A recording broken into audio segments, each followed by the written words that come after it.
E 21 minutos, horário de Brasília. E nós vamos falar sobre o assunto que está repercutindo no mundo todo. É o que acontece na Síria neste momento, a queda do regime de Bashar al-Assad.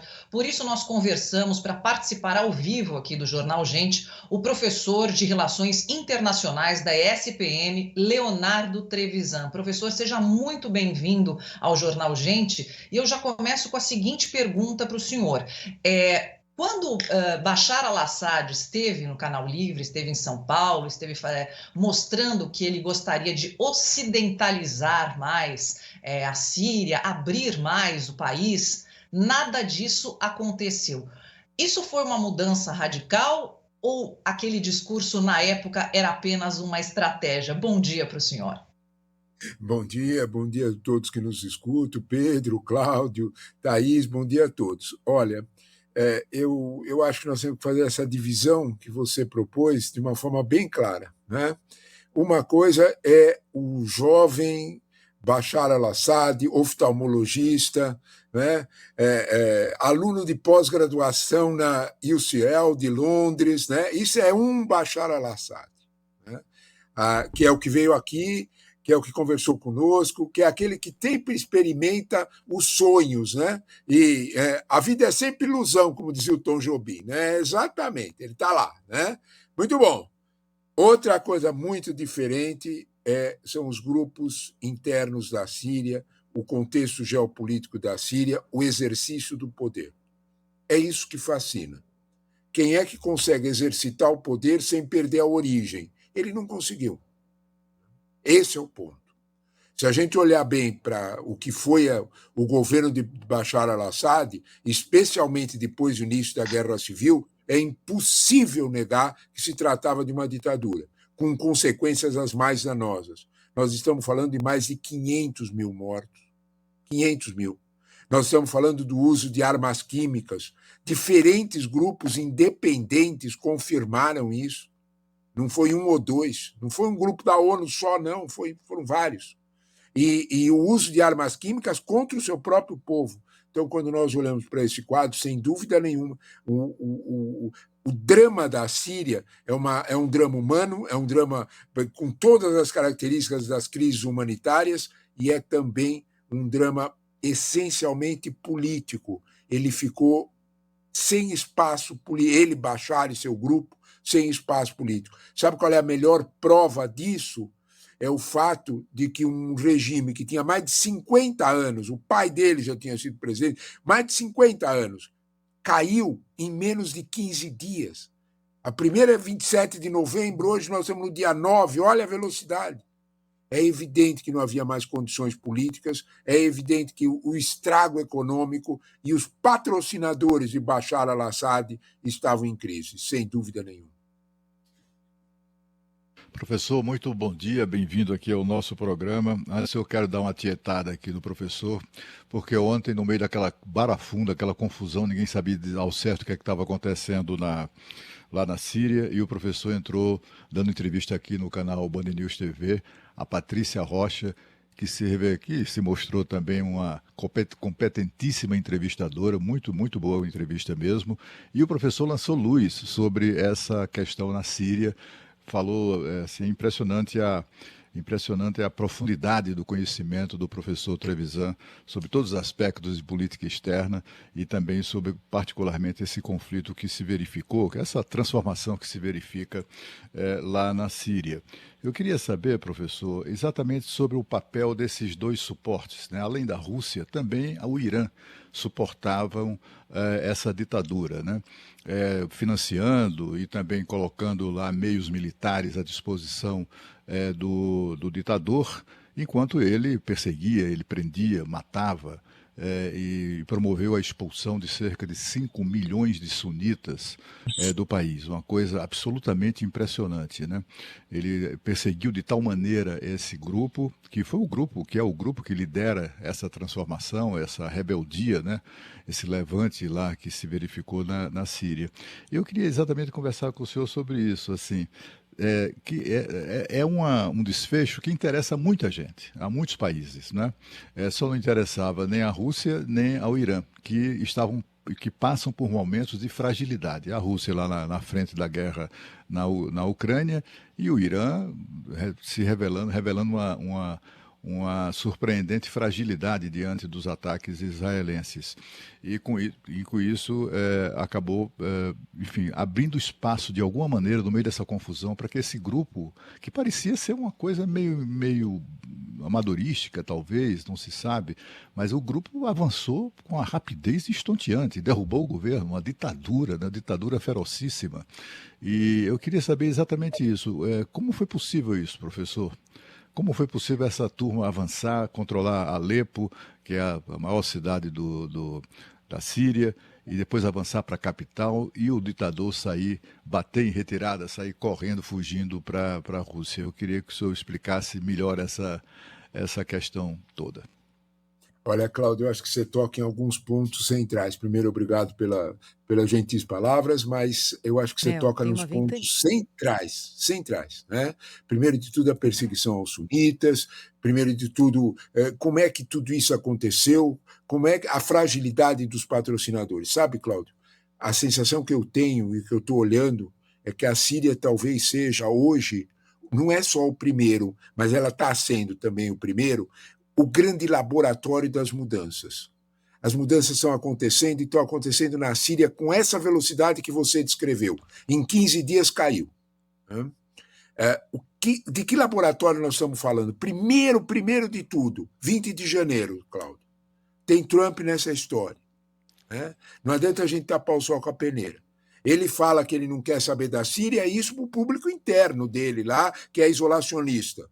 Bem ao contrário, os profissionais da diplomacia trumpista estão agindo com velocidade incrível. Aí uma razão de ser de mudança com todo o poder americano. O que aconteceu na Síria? Na Síria aconteceu um esvaziamento, olha essa cena que vocês estão mostrando aí, é exatamente isso, é um esvaziamento de poder. Por quê? Primeiro de tudo, porque o principal sustentáculo da ditadura de Bashar al-Assad, o Irã, está completamente fragilizado. Você falou uma palavra aí que foi perfeita, não é? O que é que aconteceu com o poder militar iraniano? Nós temos comentado muito pouco isso. Um artigo muito importante do Thomas Friedman, um jornalista muito bem informado sobre o Oriente Médio, cobre o Oriente Médio há mais de 30 anos. O que é que ele conta? Ele fez uma visita aos Estados Unidos, esse artigo tem uma semana no New York Times. Ele conta que a aviação israelense não fez só aquele estrago ao lado de um reator nuclear.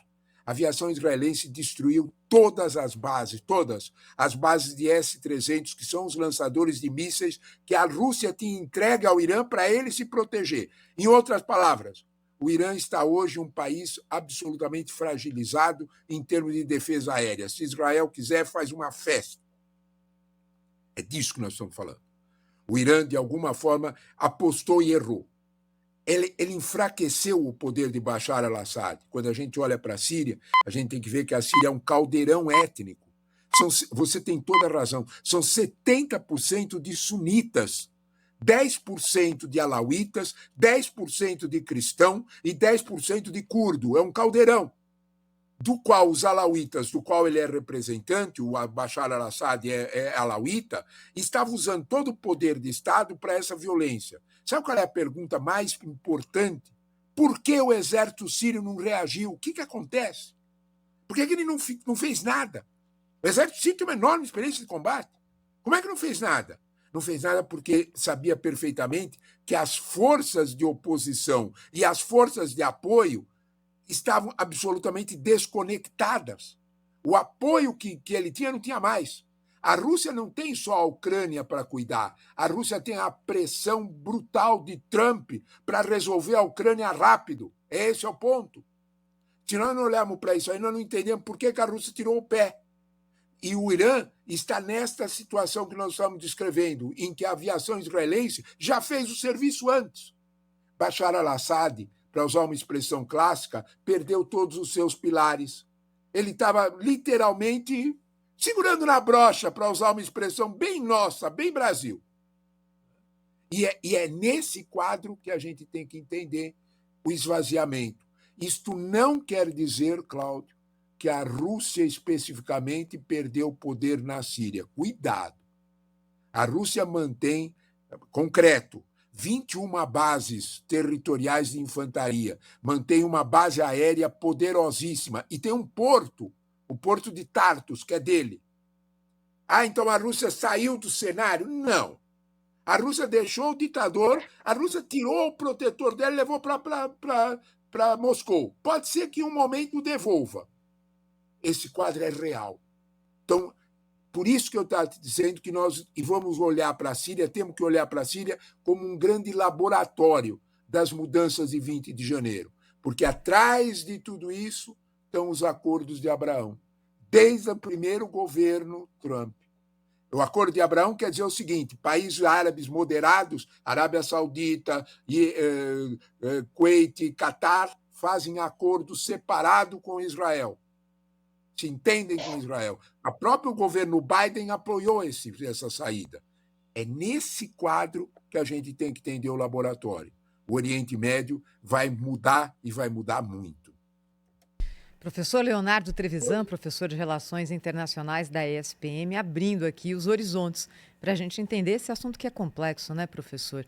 E aí eu queria perguntar para o senhor o seguinte: uma vez, pelo menos por enquanto, virada essa página, o que é que vem na sequência? O que já se sabe a respeito dos próximos movimentos? Porque todo governo deposto deixa uma lacuna e muitas possibilidades em aberto. O que o senhor fala para a gente a respeito disso?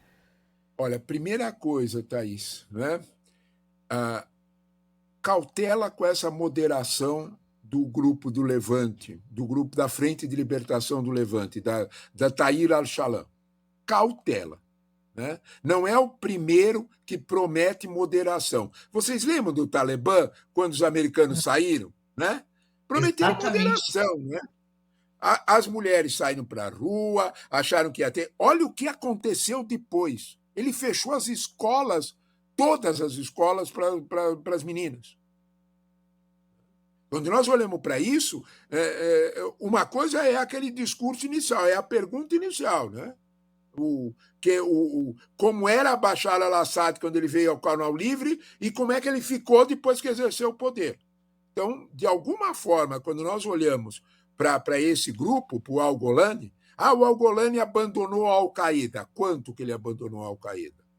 O Cláudio Humberto lembrava exatamente dos 5 milhões de sunitas que foram expulsos. Eles voltam com raiva. Vocês repararam neles pisando no cartaz? Isso não é de graça. Né? Isso não é de graça. Isso é sintomático. Então, quando nós olhamos para esse quadro, aí a tua pergunta é importante no seguinte sentido, Thaís. Como é a composição desse governo? Quem que ganhou nessa subida? Alguns analistas internacionais já estão apontando, e com razão, que a Turquia é, no momento, a maior vitoriosa. Ela tem razão. Porque o grande compromisso que a Turquia pediu desse novo governo é controle sobre os curdos. Não foi só a Frente de Libertação do Levante que ganhou. O Exército Nacional Sírio, que é apoiado diretamente pelos turcos, esses tanques que eles tiveram foram dos turcos. O Exército Nacional Sírio é basicamente formado com o apoio da Turquia, cujo alvo é um só: manter os curdos controlados. A Turquia não quer ouvir falar do nascimento de um Estado curdo, porque ela tem o problema dos curdos dentro da Turquia. Então, quando nós vamos, o primeiro quadro de vitória é esse. Segundo, que é o contexto real, o quanto efetivamente Al-Golani, a Frente de Libertação do Levante, está composta com os poderes internos da Síria. Observem que o exército não guerreou. Isso não quer dizer que o exército desarmou. Sabe, olha que coisa curiosa. O primeiro-ministro sírio do Bashar al-Assad continua no poder. É ele que está fazendo a transição. Olha que coisa curiosa. Matéria do Washington Post de anteontem. É bem interessante. Então, de alguma forma, é uma composição com o grupo antigo. Essa composição vai suportar que tipo de poder agora dos sunitas? Tá bem, eles voltam, também eles chegam ao poder. Como é que eles vão agir efetivamente? Al-Golani fez uma série de apresentações em Alepo, em Homs, principalmente em Damasco. Ele se apresentou para a população com alguns líderes cristãos em volta, dizendo: olha, eu vou ser tolerante e religioso, eles podem ter a religião deles sem problema. Isso é o primeiro dia. Qual é a história dele? Qual é a história dele do apoio? Olha o que ele fazia em Idlib. Em Idlib era o clássico domínio, as mulheres todas com o chador, era o clássico domínio, com toda a Sharia em voga. Então, quando nós olhamos para esse quadro, esse é Al-Golani. Né? Quando nós olhamos para esse quadro, de alguma forma, ele é preocupante pela composição. Eu insisto, é um laboratório do novo mundo. O quanto os países moderados árabes têm controle sobre Al-Golani. Esse é o ponto que talvez explique muito desse novo laboratório. Cláudio tinha chamado, Cláudio? Não, eu só queria que o professor, se eu puder, o professor, quando estava falando sobre esse grupo que está chegando ao poder, né, do ponto de vista ideológico, se há algum viés, né, se a gente pode estar falando que são, enfim, guerrilheiros, aqueles guerrilheiros, como é que eu diria, bem caracterizados na América Latina, né? Se são guerrilheiros, portanto, são de esquerda. Eu queria saber se há algum tipo de caracterização ideológica desse grupo e também chamar a atenção para o fato de que esses líderes foram apontados ontem, eu vi no noticiário, são pessoas de classe média, né, de classe média alta, inclusive. São pessoas esses sunitas que estão na liderança disso tudo, né? E pelo que o professor nos explicou, fica claro, né, que houve ali um acordo. O exército já era muito desestimulado, tinha salários miseráveis e tudo isso talvez tenha contribuído para esse comportamento do exército. Mas com toda certeza teve ali uma ordem de chefes militares para dizer, deixa rolar. Eu queria que o senhor pudesse dedicar uma explicação especial a esse aspecto. Olha, você fez uma pergunta interessante, né? Se os nossos quadros mentais, Cláudio, as nossas definições ideológicas valem para o mundo árabe. Cuidado. Não é assim. É uma realidade completamente diferente. A realidade está nos tipos de interpretação que você tem do Alcorão. Qual é a interpretação do xiita, qual é a interpretação do alauíta? O alauíta é um meio termo entre o xiita e o sunita. Qual é a interpretação? Dentro dos sunitas, qual é a interpretação mais violenta do Alcorão? São os salafistas.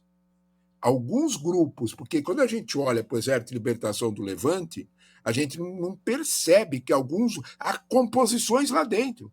Hoje a Folha publicou um material muito interessante mostrando os 5 grupos dentro do grupo sunita. Então, quando nós olhamos para isso, qual deles vai ter hegemonia no poder? Porque uma coisa, não é todo mundo contra o inimigo comum, Cláudio. Né? Outra coisa é o exercício do poder. Quem vai dominar? Os sunitas, de alguma forma, intérpretes do Alcorão mais moderados, ou os sunitas mais rigorosos no intérprete, que são os salafistas? Como é que vai ficar? A origem do Al-Golani é salafista. Sua pergunta é importante. Porque a origem tanto que ele pertencia à Al-Qaeda. Mas isso não significa que ele, no exercício ele já rompeu. Rompeu é uma palavra pesada. Ele se distanciou da Al-Qaeda.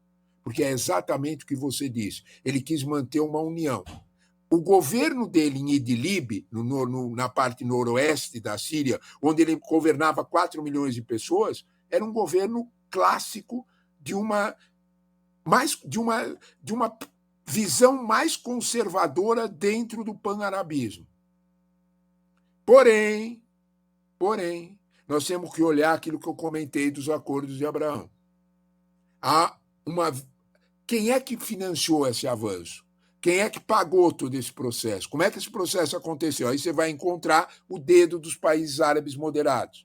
Como é que Mohammed bin Salman está olhando para o Golã? Quem é Mohammed bin Salman? O príncipe herdeiro da Arábia Saudita, o dono do petróleo, 10 milhões de barris de petróleo dia. É com ele que o Trump quer negociar preço de petróleo. O Trump tem compromisso com a indústria petrolífera, vamos devagar. Né? Então, que tipo de ação ele quer na Síria? Porque quando você me perguntar, professor, mas o que é o acordo de... O que é a ideia do acordo de Abraão? É o novo Oriente Médio. É o Oriente Médio pós-petróleo.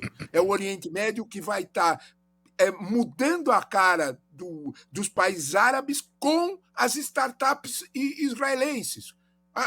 Israel é um estado startup, é uma nação startup. Os árabes olham para isso e dizem, nós vamos fazer 1 milhão de negócios. Cláudio, sabe o que é que eu penso, né, realmente? Que talvez, nesse contexto desse novo laboratório, o bolso vai valer mais que a ideologia. Eu acho que este é o ponto central para a gente entender essa mudança. E aí está os Estados Unidos. Nunca nos esqueçamos, nunca, que quem organizou os acordos de Abraão na primeira gestão de Trump foi o genro dele, o Jared Kushner, o marido da Ivanka. E ele está de novo, ele já foi nomeado como grande embaixador para a nova fase dos acordos. O senhor está querendo dizer que talvez os árabes moderados estão atrás desse Al-Golani e, portanto, o exército sírio olhou para os negócios e disse, vamos devagar? É isso mesmo que eu estou querendo dizer. De alguma forma, eu penso que a tua pergunta é essencial para a gente entender o tipo de negociação que efetivamente está sendo feita e, principalmente, a reocupação de espaço no Oriente Médio pelos Estados Unidos. Esse é o professor Leonardo Trevisan, que sempre é acionado por nós para explicar assuntos complexos como esse ao longo do fim de semana. A Rádio Bandeirantes, a Band News TV trouxeram muitas informações a respeito do que aconteceu na Síria. E o senhor sabe, né, professor, aqui no Brasil nós temos grandes comunidades de descendência árabe, principalmente os libaneses e os sírios, que acompanham com muito mais atenção essa questão. Quando se trata do Líbano, e tratamos recentemente, e agora com enfoque maior na Síria, por isso também um espaço maior na nossa programação aqui, para atender a essa demanda, além do público em geral, que também tem interesse em saber o que está acontecendo pelo mundo. Obrigado pela sua participação sempre conosco aqui, e até a próxima. Eu que agradeço, Pedro, Thaís, Cláudio, todos.